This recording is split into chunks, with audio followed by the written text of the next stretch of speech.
It's well known around the game development industry that, given the chance, players will optimize the fun out of video games, whether this is by taking risk-free strategies and using slow but consistent efforts, or by grinding through the early game to rush the late game. Players are responsible for their own lack of enjoyment of games. However, what happens if the game forces you to study so that you can play them? Well, you get a few masterclasses in design and a few games that take themselves too seriously for what they are. Welcome to B5BRB, I'm your host. To start, let's look at the most recent addition to my collection, the Create Aeronautics mod. This mod allows you to create land, air, and sea contraptions. However, what makes this mod special is that players are ultimately just given a few tools without any constraints. This prevents players from optimizing the fun out of the game by making the optimization part of the fun. At the end of the day, you are studying the mechanics of this system to build your own not so DEA approved lab on wheels. Similarly, the Create mod works as an optimization simulator, encouraging the player to create the machines of their choice and expanding based on their needs. This factory approach, however, does mean that players who don't want to experiment will ultimately go to watch tutorials for how to do things. However, there's really nothing you can do about it. It's more of a problem with the Minecraft design philosophy than with the Create and Create Aeronautics team. You could, however, make the argument that this social aspect works to the game's favor by encouraging players to showcase their more impressive builds or guiding new players, and you wouldn't be necessarily wrong. In my opinion,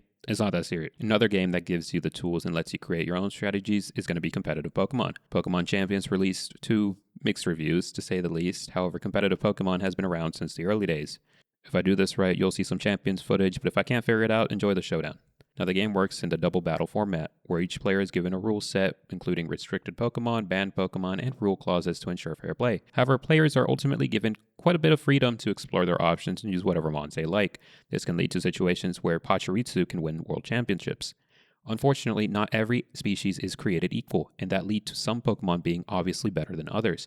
This leads to pools of large amount of Pokemon being kind of tied down to a small selection of Pokemon that you will see every so often. Furthermore, optimal Pokemon like Mega Floette and Mega Charchar have optimal partners that further enable them, such as Aerodactyl and Venusaur. Studying these combinations and stats and moves of these Pokemon becomes essential to new players, and there's really nothing wrong with that. It's part of the learning curve. However, where Game Freak messed up in Champions is by limiting the amount of Pokemon and held items they have at launch. Although 187 Pokemon species does seem like a lot, for some godforsaken reason, this list is missing a few staples to the competitive scene, such as Grimmsnarl and Rillaboom, and it has things such as the Gen 5 monkeys and Castform. These 4-slot stealers add quite literally nothing to the game. Similarly, with held items, not including all the choice items is certainly a choice. Worst of all, the reasoning that limiting the species and held items was to make the game more accessible to beginners. However, it doesn't hold up as more and more Pokemon and held items get added to the game. You're just pandering to this current newbie market, while the future market will have to face the same barrier to entry that existed before Champions. Adding more Pokemon, even if they aren't competitively great, allows players to have more flexibility to do some wacky things, and make the small pool of usable mons bigger, since we've got more mons to fill more niches. Another game that requires you to study and strategize is Marvel Rivals. Although this applies to all hero shooters, Rivals has an impressive roster that's only going to keep getting bigger and bigger, and with the recent addition of the feline Heartstealer, it is becoming apparent that newer heroes are going to require more attention to detail. Now, I've had a friend compare the gameplay experience as,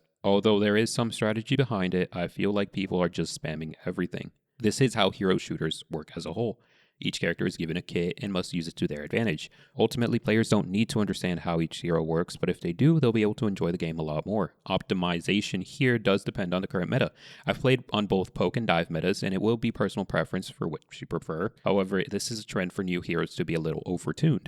Side note, almost every new hero seems to be a little over-designed. Take, for example, White Fox. She has an ability to awaken that's on cooldown and needs special currency. Tails, to be used up. Getting the currency back takes around the same time as the cooldown, and only the other ability to use Tails is her Charm, which also has a cooldown. Removing the currency and leaving the abilities on cooldown ultimately doesn't change anything about her kit or playstyle. The only reason the currency exists is to be a visual aspect. On the other hand, Mantis, Gambit, and Black Cat all have separate currencies that they spend to use up their abilities. These currencies act as the cooldown or incentives to guide their playstyles.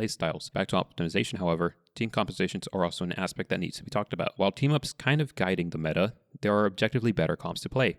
Back at the start, it was Hulk, Iron Man, and Namor, and then it was Namor and Luna Snow, and now it's Namor and Hela. Why is Namor getting so much love? I don't know. Similarly, composition plays an important role in optimization. The triple strategist team used to be unbearable to face since nothing ever died. However, after the devs absolutely just called it a skill issue, players are now more focused on the 2-2-2 balanced compositions, and strategists get less ult charge passively. Lastly, the bane of my existence, Gran Turismo 7. I kind of have a love-hate relationship with this game, because while I love the actual racing aspect of it, I hate how pretentious getting the platinum got. For context, one of the trophies requires you to play driving challenges to gold medal times. Unfortunately, getting these times when the game came out was too easy for the devs' liking, so they made the times unbearably difficult to get. However, I'm getting ahead of myself. Gran Turismo 7 is a racing simulator that prides itself on its realistic approach to racing. Players are encouraged to learn driving lines, racetracks, and proper driving techniques to be able to succeed at the game. This works out beautifully. You learn some cool things about cars, you rack up some experience, and you have a few fun races online. This is a great example of studying for fun optimization. However, the game lost me after the stupid time changes. What was a fun system ultimately got me extremely annoyed, since proceeding to platinum the game requires you to essentially play perfectly for time trials, and that got progressively longer and more annoying to deal with. This wasn't necessarily the case a few years ago when the game came out, and if I had bought the game then and gotten the times I have now, I'd be well into the gold medal standard. So why change the time requirements? For balancing purposes, after a physics engine change. Baloney. Studying games is required to compete at higher levels. This much is obvious. However, when you can optimize the fun out of a game by overstudying, then your game will be boring to study. As with everything, it is personal preference though. Take, for instance, RPGs that rely on stats. The more and more I optimized my party in Final Fantasy Tactics, the more and more I kind of thought fighting was boring. If nothing is there to challenge me, then nothing is there for me to study. You wouldn't go back to 6th grade for the algebra test. You go back for the self-defense lessons. However, as with everything, it is personal preference. Study, don't study, noodles, B5BRB, out.